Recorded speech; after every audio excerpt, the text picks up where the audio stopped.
কাঁদছেন, আল্লাহ ওই ঘরের মধ্যে সাকিনা আছে, উম্মে কুলসুম আছে, জয়নাল আবেদিন আছে, সবাই পুড়ে ছারখার হয়ে গেল। জাইনাব দৌড়িয়ে যাচ্ছেন, সবাই তো বেরিয়ে চলে এসেছেন ভাই, কিন্তু এখন পর্যন্ত জয়নাল আবেদিন যেন বাইরে আসেনি। জয়নাল আবেদিন ভিতরে আছে। জাইনাব বলছেন, আল্লাহ গো সব শেষ হয়ে গেল, জয়নাল আবেদিন আর হয়তো বাঁচবে না। আল্লাহ গো আমি আর বাইরে কেমন করে থাকবো, আমি আগুনে ঝাঁপ দিয়ে দেব আর জয়নাল আবেদিনকে টেনে নিয়ে চলে আসিব। ওই দুশমনেরা বলছে, জাইনাব আগুন কাউকে চিনে না, চিনে না, তুমি যেও না। জাইনাব বলছে, না আমাকে, আমি যাব। জাইনাব আগুনে ঝাঁপ দিয়ে দিল। বাবা আগুনে ঝাঁপ দিয়েছে, জয়নাল আবেদিনকে তুলে নিয়ে চলে আসিল।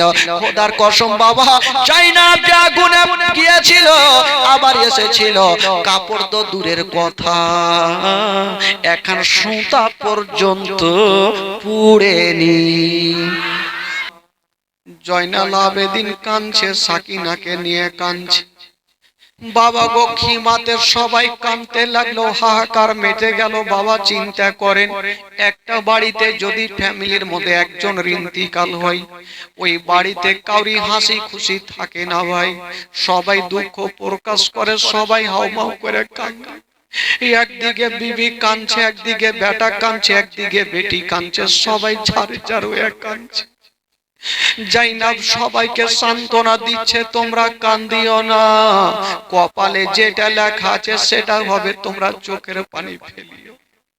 হঠাৎ করে জাইনাব সবাইকে সান্ত্বনা দিয়ে যখন পিছনে ঘুরে দেখছে, মা সাকিনা কাঁদতেছিল, সাকিনা যেন কোথায় হারিয়ে গেল, সাকিনা কোথায় হারিয়ে গেল। জাইনাব চিন্তা করছেন, আল্লাহ সাকিনা কোথায় গেল, হিমাতে চতুর্দিকে দুশ্মন, আমার সাকিনা কোথায় গেল।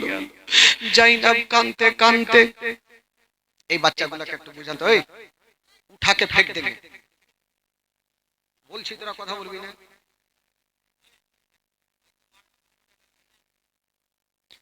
বাবা গো ওই দিকে সবাই সাকিনাকে পাওয়া যায় না। জাইনাব হাউমাউ করে কাঁদতে লাগলো, আল্লাহ 7 বছরের সাকিনা কোথায় চলে গেল। জাইনাব যেন চতুর্দিকে খুঁজছে। মা গো সব থেকে বেটি ওই সাকিনার কষ্ট হয়েছিল, 7 বছরের সাকিনাকে যখন পাওয়া যায় না, জাইনাব খুঁজতে খুঁজতে বাবা গো যুদ্ধের ময়দানে পৌঁছে গেল। যেমনই যুদ্ধের ময়দানে পৌঁছে গেছে, লাশের পর লাশ পড়ে আছে গোটা মাঠে, কিন্তু দেখছেন সাকিনা একটা লাশের ওপরে যেন বসে আছে, লাশের ওপরে বসে আছে, ঝরঝর করে কাঁদছে। জাইনাব বলছেন, তুমি কেন এখানে এসো বলো, তোমাকে কত খুঁজলাম। বলছেন, ফুফুজান আমি আমার আব্বার কাছে চলে এসেছি, এটা আমার আব্বা, ইমাম হোসেনের গলা নেই। জাইনাব বলছেন, সাকিনা রে এটা যে তোমার আব্বা, তুমি কেমন করে চিনতে পেরেছো? সাকিনা বলছেন, ফুফুজান আমি কাঁদতে কাঁদতে আসছিলাম, আমার আব্বাকে খুঁজছিলাম, যখন খুঁজে পাচ্ছিলাম না, হঠাৎ করে এই যে বডি থেকে 2খানা হাত বেরিয়ে গেল, আমাকে ডাক দিচ্ছে, বেটি আমি তোমার আব্বা জান। মা গো আমার আব্বা ডাক দিয়েছে, আমার আব্বার উপরে আমি বসে গেছি। মা ও গো ফুফুজান, আজকে যদি আমার কালকে এতক্ষণ টাইমে আমার আব্বার বুকে মাথা দিয়ে আমি আরামে ঘুমিয়েছিলাম, আজকে আমার আব্বা নাই বলি আমার দুনিয়াতে কিছুই নাই।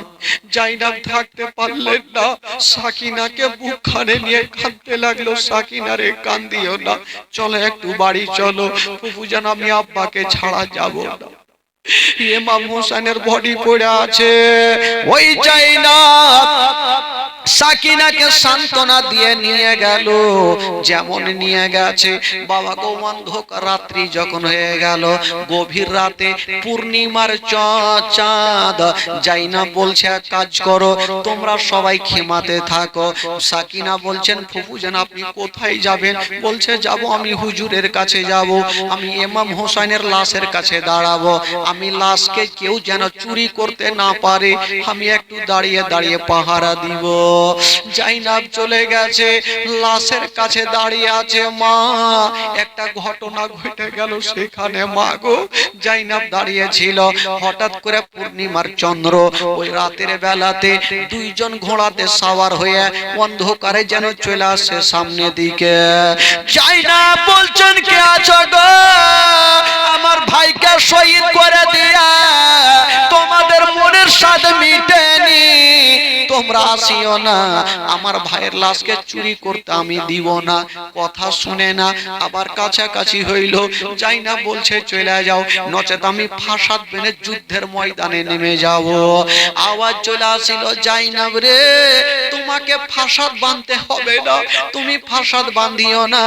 জাইনাব মনে করছেন আল্লাহ এটা তো অন্যর গলা লাগে না, এটা আমার মায়ের গলা লাগে, আমার মা ফাতেমার গলা লাগে। আমার মা কি চলে আসলো, মাকে তুমি গো? বাবা গো ঘোড়া থেকে যখন নামলো অন্যজন ছিল না, ছিল মা ফাতেমা। বাবা গো মা ফাতেমা চলে এসেছেন যুদ্ধের ময়দানে। পার্শ্বে শেরে খোদা আলী দাঁড়িয়ে। জাইনাব বলছেন বেটি রে, জাইনাবকে বলছেন ফাতেমা বেটি রে আমার বেটা যুদ্ধ করেছে, আমি সব যুদ্ধটা দেখেছি রে। তবে বেটি রে যত ছোরা আমার হোসাইনের কলেজাতে চালিয়েছে মা, আমার হোসাইনের গলাতে চালিয়েছে, ওই ছোরা খানা মা আমার কলেজাতে চলেছে রে মা। মারে আমার কলেজাতে ছোড়া চলেছে। জাইনাব বলছেন মা গো মা তোমাকে অনেক দিন থেকে দেখিনি মা, মা একবার আমাকে বুকখানে জড়িয়ে ধরো মা। বলছেন বেটি রে এখন যদি তোমাকে বুকে নি মা, তবে কিয়ামতের বাঁশি বেজে যাবে রে মা, তোমাকে বুকে নিব না। জাইনাব বলছে মা গো আমার আব্বা আসলো, আমার আব্বা কেন এখানে দাঁড়ালো না, একবার হায়দারি হাত কেন মারলো না? বলছেন বেটি রে মাস্টার আসে পরীক্ষা নিতে মা, প্রশ্ন দেয় রে মা কিন্তু উত্তর লিখে দেয় না। বেটি রে আমার বেটার আমরা পরীক্ষা দেখতেছিলাম মা, তবে বেটি রে আমরা বুঝে গেলাম জান প্রাণ থেকে বেশি আমার বেটা হোসাইন ইসলামকে ভালোবাসে, আমার বেটা হোসাইন ইসলামকে ভালোবাসে। বাবা গো এই কথা বলে দিয়ে মা ফাতেমা যেন চলে গেলেন ভাই। যেমনই চলে গেছেন বাবা জাইনাব ভাইয়ের লাশের কাছে দাঁড়িয়ে আছেন, আর হঠাৎ করে খিমার দিকে দেখছেন বাবা খিমাতে দাও দাও করে আগুন জ্বলছে। জাইনাব হাউমাউ করে কাঁদতে লাগলো, আল্লাহ এখন খিমাতে কে আগুন লাগিয়ে দিল? ওই ইয়াজিদের সৈন্যরা যেই ঘরগুলাতে থাকছিল বাবা তাম্বু খাটিয়ে ওই ঘরগুলাতে আগুন লাগিয়ে দিয়েছে। জাইনাব কাঁদছেন, আল্লাহ ওই ঘরের মধ্যে সাকিনা আছে, উম্মে কুলসুম আছে, জয়নাল আবেদিন আছে, সবাই পুড়ে ছারখার হয়ে গেল। জাইনাব দৌড়িয়ে যাচ্ছেন, সবাই তো বেরিয়ে চলে এসেছেন ভাই, কিন্তু এখন পর্যন্ত জয়নাল আবেদিন যেন বাইরে আসেনি, জয়নাল আবেদিন ভিতরে আছে। জাইনাব বলছেন আল্লাহ গো সব শেষ হয়ে গেল, জয়নাল আবেদিন আর হয়তো বাঁচবে না, আল্লাহ গো আমি আর বাইরে কেমন করে থাকবো, আমি আগুনে ঝাঁপ দিয়ে দেব আর জয়নাল আবেদিনকে টেনে নিয়ে চলে আসিব। ওই দুশমনেরা বলছে জাইনাব আগুন কাউকে চিনে না, চিনে না, তুমি যেও না। জাইনাব বলছে না আমাকে আমি যাব। জাইনাব আগুনে ঝাঁপ দিয়ে দিল বাবা, আগুনে ঝাঁপ দিয়েছে, জয়নাল আবেদিনকে তুলে নিয়ে চলে আসিল। খোদার কসম বাবা জাইনাব যে আগুনে গিয়েছিল আবার এসেছিল, কাপড় তো দূরের কথা এখন সুতা পর্যন্ত পুড়েনি। জোরে বলুন, এখন সুতা পর্যন্ত পুড়েনি। এবার জয়নাল আবেদিনকে নিয়ে চলে আসিল। হঠাৎ করে জাইনাব বাবা লক্ষ্য করে দেখছেন, কোন দিকে দেখছেন গো? ওই যে 7 বছরের সাকিনার দিকে দেখছেন বাবা। সাকিনার কান দিয়ে যেন ঝরঝর করে রক্ত পড়ছে। জাইনাব বলছেন সাকিনা তোমার কানে রক্ত কেন রে মা? সাকিনা বলছেন ফুফুজান যখন আপনি আমার আব্বার কাছে দাঁড়িয়েছিলেন, আমার আব্বার লাশকে জোগাচ্ছিলেন। হঠাৎ করে ইয়াজিদের সৈন্যরা এসে আমাদের উপরে অত্যাচার করেছে। সাকিনার কানে দুটা গোল গোল সুন্দর বালি ছিল, ওই দুশ্মনেরা আঙুল ভরে নিয়ে বালিতে আঙুল ভরে টান দিয়ে ছেড়ে দিয়েছে। বাবা গো, কানের এই যে বাবা গো নখগুলা ছিঁড়ে ছিঁড়ে চলে এসে কানের রক্ত যেন বন্ধ হইনি। সাকিনা হাত দিয়ে আছে, কানের রক্ত বন্ধ হইনি। দুশ্মনেরা এত অত্যাচার করেছে, মা সাকিনার গোল গোল বালিগুলা হাত দিয়ে টেনে টেনে ছিঁড়ে দিয়েছে। সাকিনার কান দিয়ে রক্ত। ছোট্ট বেটি মা মা বলে কাঁদছে, আব্বা আব্বা বলে কাঁদছে। বল যাই না বলছেন বেটি রে, আর মা মা বলে কান্দিও না, আব্বা আব্বা বলে কান্দিও না, কারণ কপালে যেটা লেখা আছে সেটা হবে। মা মা বলো না, মা গো মা বলো না, মা মা বলো না, মা গো মা বলো না। মায়ের সেবা না করিলে জান্নাত মিলবে না।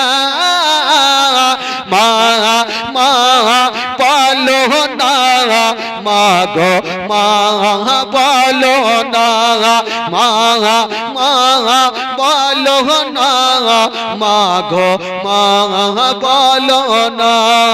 মায়ের সেবা না করিলে নেকি মিলবে না। সকলে দাঁড়িয়ে যান, হুজুর চলে আসে, সকলে দাঁড়িয়ে। নারায়ে তাকবীর, নারায়ে তাকবীর, নারায়ে রিসালাত, নারে হায়দারি, नारे हैदरी। पीर का दामन, पीर का दामन, ओली का दामन, ओली का दामन, हसन हुसैन का दामन, पाक पंजातुर का दामन। नारे तकबीर, नारे रिसालत। কাঁদছেন কি বলে কাঁদছেন? ও আব্বা যদি থাকতো আমার কতই আদর করিত, ও আব্বা চলে গেলে আমায় একা ফেলিয়া, ও আব্বা যেও না ছেড়ে আমায় চলিয়া। মা মা বলো না, মা গো মা বলো না, মা মা বলো না, মা গো মা বলো না, মা মা বলো না, মা গো মা বলো না। মায়ের সেবা না করিলে জান্নাত মিলবে না।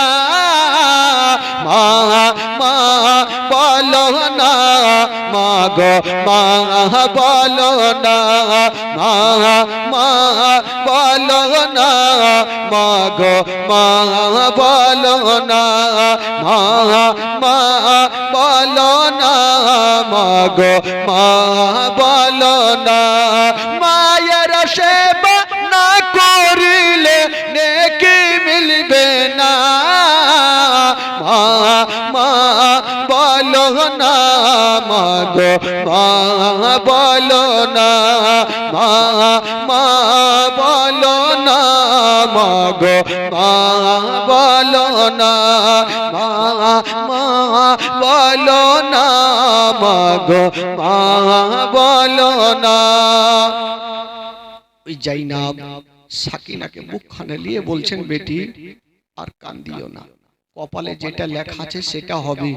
হাজার হইল ইয়াজিদের সৈন্যরা এত আক্রমণ করেছিল ভাই, এত অত্যাচার করেছে।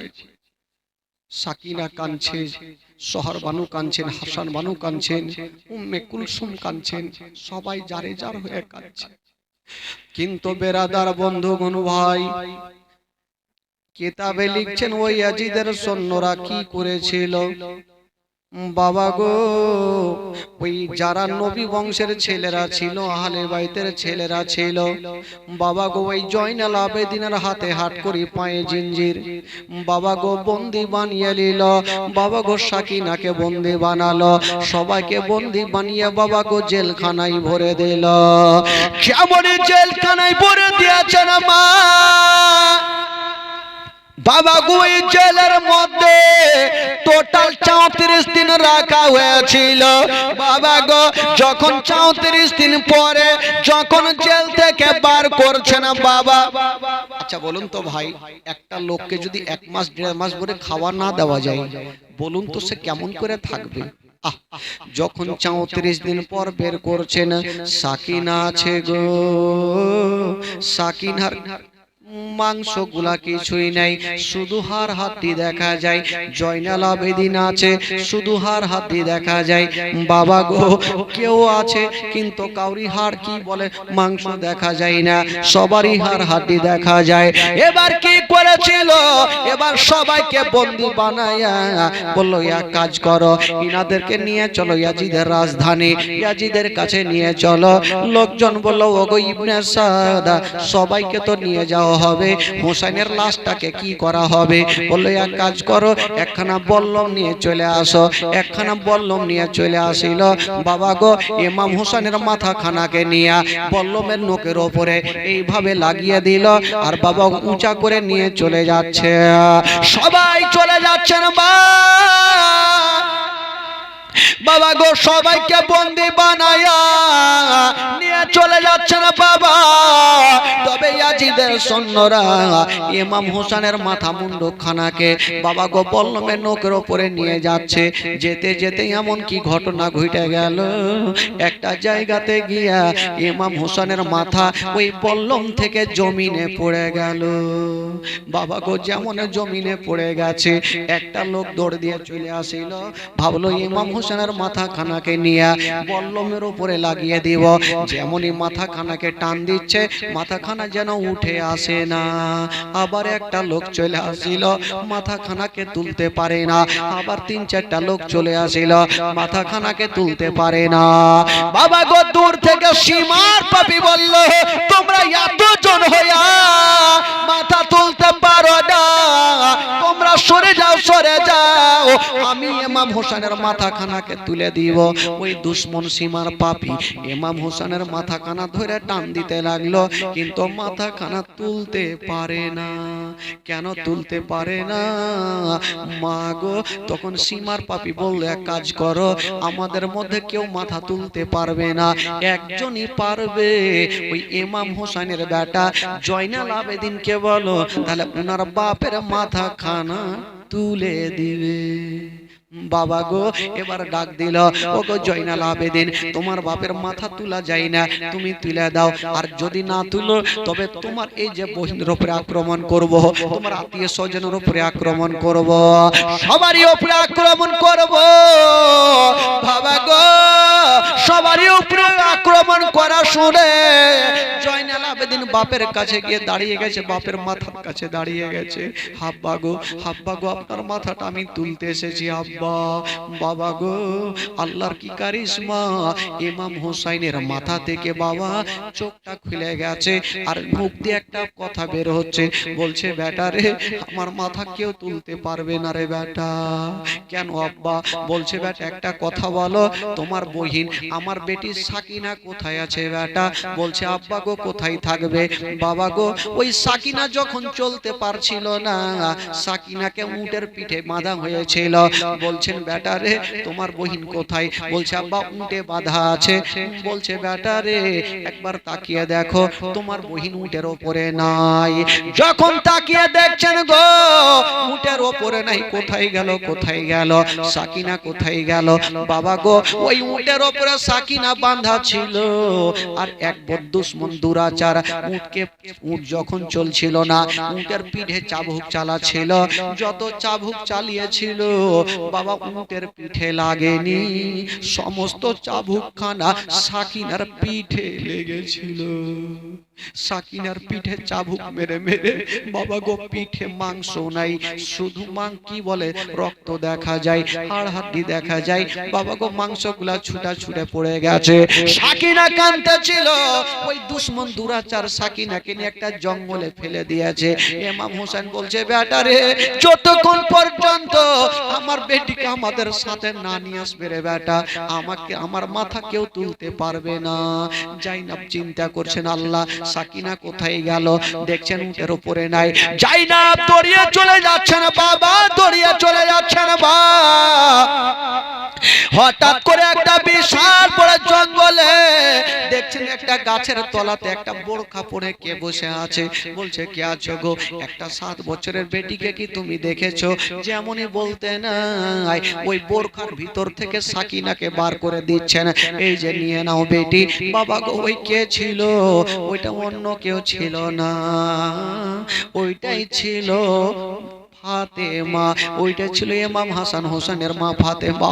ফাতেমা বলছেন বেটি জাইনাব রে, আমি দেখতেছিলাম রে বেটি, ওই সাকিনাকে কত চাবুক খানা মেরেছে রে, সাকিনাকে সান্ত্বনা দেওয়ার কেউ ছিল না, জঙ্গলে ফেলে দিয়েছিল বেটি, আমি সহ্য করতে পারিনি, আমি এসে সাকিনাকে সুন্দর করে বুকখানে জড়িয়ে ধরেছিলাম।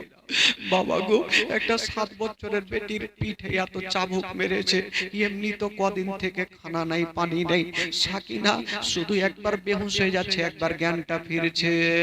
বাবা গো ফাতেমা বলছেন বেটি রে, এই যে সাকিনাকে তোমাকে দিলাম, একটু তুমি নিয়ে চলে যাও। এই কথা বলে মা ফাতেমা চলে গেলেন বাবা, আর জাইনাব নিয়ে চলে আসলেন। যেমনই নিয়ে চলে আসলেন সাকিনাকে, বাবা গো জয়নাল আবেদিন যেমনই বাপের মাথা ধরেছে, ইমাম হোসেনের মাথা খানা উঠে গেল। জোরে বলুন সুবহানাল্লাহ। ইমাম হোসেনের মাথা খানা উঠে গেল, এবার বল্লমের উপরে নাগায়া যেন চলতে আরম্ভ করেছে। চলে যাচ্ছেন একটু দূর আগিয়ে গিয়েছেন ভাই, দূরে দেখছেন একজন ইহুদি। বাবা গো দাঁড় হতে বললো, ওগো ইবনে সাদ একটু দাঁড়িয়ে যাও। ইমাম হোসেনের মাথা কোথায় নিয়ে যাবে? বললো যাবো ইয়াজিদের কাছে। ওই ইহুদি বলছে শোনো, আমাকে একটা রাত সময় দাও, ইমাম হোসেনের মাথা যদি একটা রাত রাখতে পারি, আমি তোমাকে 10,000 টাকা দিব। ওই লোকটা ভাবলো, ইবনে সাদ ভাবলো একটা রাতে যদি 10,000 পাই তবে দিব না কেন। বাবা গো এবার ইমাম হোসেনের মাথাকে দিয়ে দিলেন, যেমনই দিয়েছেন বাবা ওই ইহুদি ইমাম হোসেনের মাথাকে নিয়ে গেল, বাবা ঘরের মধ্যে রেখে দিয়েছেন, সুন্দর করে বাবা গো ধুয়ে পরিষ্কার করে দিয়া রাত্রিবেলা রেখেছেন। যেমনই রেখেছেন মা, ওই ইমাম হোসেনের মাথা থেকে নূর বের হলো, আর ওই ইহুদির গোটা ঘর আলো হয়ে গেল। ইহুদির গোটা ঘর আলো হয়ে গেল। ওই ইহুদি ইমাম হোসেনের মাথাকে সামনে রেখে বাবা গো নবীর কালেমা পড়ে মুসলমান হয়ে গেল।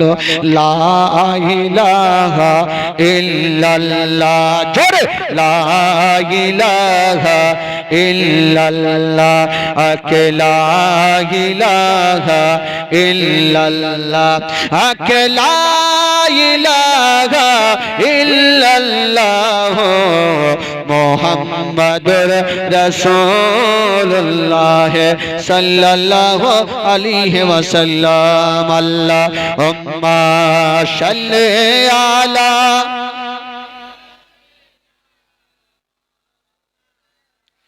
মোহাম্মদ ওয়ালা আলে সাইয়্যিদিনা ওয়ালা আলে সাইয়্যিদিনা মাওলানা মুহাম্মদ সাল্লাল্লাহু তাআলা আলাইহি ওয়াসাল্লাম।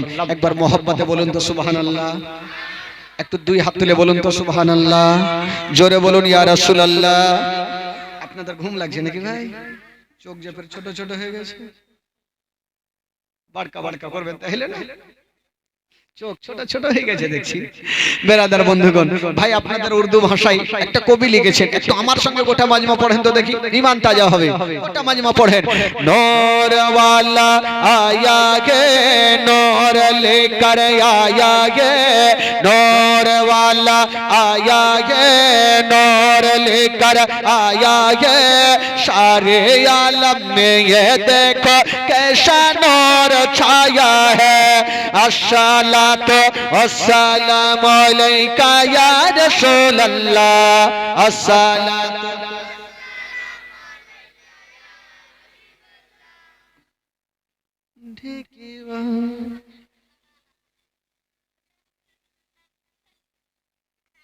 এতগুলা বইছে এরকম আওয়াজ হবে? হ্যাঁ, আজকে তো মাশাআল্লাহ প্রচুর আছে ভাই। এরকম করিয়ে না ভাই, গোটা মাজমা জোরে পড়েন, দিল থেকে পড়েন, গোটা মাজমা পড়েন। নূর ওয়ালা আয়া গে, নূর লেकर, জোরে। नूर वाला आया गे, नूर लेकर, सारे आलम में ये देखो,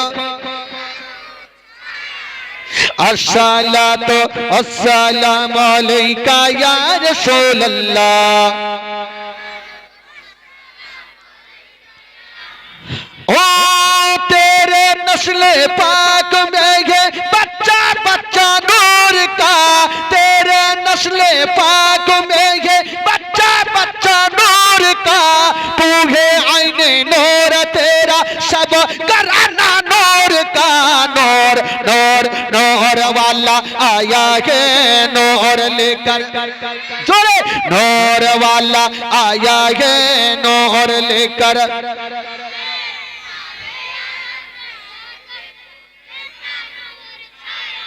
अस्सलातु।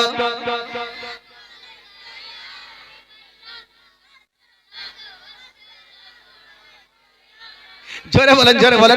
अस्सलातु वस्सलामु अलैका या रसूल अल्लाह, अस्सलातु। ओ जब तलक ये चांद तारे झिलमिलाते जाएंगे, तब तलक जश्न विलादत हम मनाते जाएंगे। नूर नूर नूर वाला आया गे, नूर लेकर आया गे, नूर वाला आया गे, नूर लेकर, कैसा नूर छाया है। अस्सलातु वस्सलामु अलैका या रसूल अल्लाह, अस्सलातु। सरकार की आमद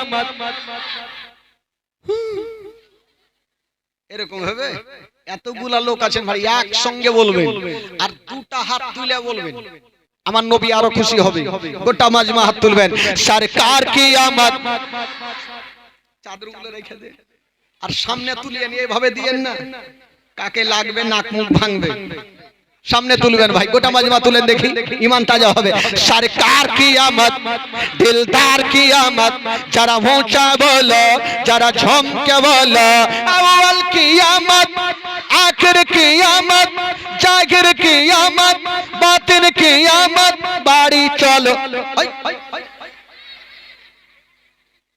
মানে সুর ধরলে যে বাড়ি চলো, ফের বলছে মারহাবা, সবই তো মারহাবা কইলো। হ্যাঁ, এবার ঈমান তাজা হয়ে গেছে, এবার ঘুম একদম চলে গেছে। আর ঘুম লাগলে তো ফের মুশকিল আছে না ভাই। মাওলানা বলবে সুদ খাওয়া হারাম, তো ভাববে দুধ খাওয়া হারাম। হ্যাঁ, এই জন্য শুনবেন ভাই, চোখটা খুলে থাকেন আর কানটাও খুলে থাকেন, তাহলে বুঝতে পারবেন। বেরাদারান ইসলাম বন্ধুগণ, বাবাজি আমার ভাইরা, রাত্রি প্রায় 1টা বাজে আর এমনি 3 ঘন্টা হয়ে গেল আমার বক্তব্য। তবে ইনশাআল্লাহুল আজিজ আল্লাহ পাক যদি হায়াতে রাখে, তবে আবার 2 তারিখ আপনাদের সঙ্গে দেখা হবে। হ্যাঁ, 2 তারিখ আবার দেখা হবে। খালাকে, মাকে, বুবুকে কালকে আবার 2 তারিখে দেখা হবে। না চলবে না, ওরা ইশারা মারছে দেখছে। মন ভরেনি, মন ভরে 2 দিনের জীবনই লাগবে, মন ভরবে হবে না খালা। তবে আর চিল্লাবো কত বুঝতে পারছেন, আমাদের কন্টিনিউ প্রোগ্রাম জানতে হবে। 2 ঘন্টার বেশি কোনো বক্তা বলে না। আমি জোশে আছি এখন, একদম টাটকা হাড্ডা কাটা আছি, তো বলে দিছি ভাই। হ্যাঁ, তবে দেখছেন টাটকা, মাত্র 34-35 বছর বয়স হলো, আর 17 বছর থেকে এবারে জীবনী লাইনে আছি। এখন টাটকা রক্ত আছে, তো চল যা হইবে দেখাই যাবে। তবে ভাই আমাদেরকে একটু দেখতে হয়, কারণ কন্টিনিউ প্রোগ্রাম, যদি বেশি চিল্লাই গলা ফেটে যায় তো দ্বিতীয় প্রোগ্রাম আর করতে পারবো না। তো আমাদেরকে জান বাঁচিয়ে চালাতে হবে। তো আবার যদি বেঁচে থাকে কোনোদিন আল্লাহ পাক যদি হায়াত রাখে, আবার দেখা হবে আপনাদের সঙ্গে। আজকে দেখা হইলো, দুনিয়াটা ছোট ঘটনা, বিশাল বড় এরিয়া। কার কখন দেখা হবে জানি না। আমি তো জানি যে হুজুরের সঙ্গে আমার 7টারিতে দেখা হলো, আর জানি দেখা হইবে কি হবে না। তো দেখেন আল্লাহর কি কারিশমা, এই কদিনের মধ্যে আবার দেখা হয়ে গেল। আর আলে রাসূলের চেহারা দেখা, বুঝতে পারছেন, মানে নবী পাকের চেহারা দেখা। জোরে বলুন সুবহানাল্লাহ। আল উলামা ওয়ারাসাতুল আম্বিয়া। বাবা গো, আমার নবী বলেছিলেন যে ইমাম হাসান হোসেনকে ভালোবাসলো সে আমাকে ভালোবাসলো, আর যে আমাকে ভালোবাসলো সে আল্লাহকে ভালোবাসলো। জোরে বলুন। বেরাদার বন্ধুগণ, তবে আল্লাহ পাক যদি হায়াত রাখে মাগো, আবার এসে বলবো। ইচ্ছা ছিল দানের সম্পর্কে একটা ঘটনা বলবো, কিন্তু আধা ঘন্টা লেগে যাবে, আপনারা উঠে ভেগে যাবে, থাকবেন না আপনারাও, আর আপনারা বিরক্ত হবেন। তবে ইনশাআল্লাহুল আজিজ যদি কোনোদিন বেঁচে থাকি, আবার আপনাদের সম্মুখে এসে আবার বক্তব্য শোনাবো। সকলে দাঁড়িয়ে যান আর সালাত ও সালাম পড়ুন। ও আপনি করবেন, আপনি কিছু বলেন না হলে।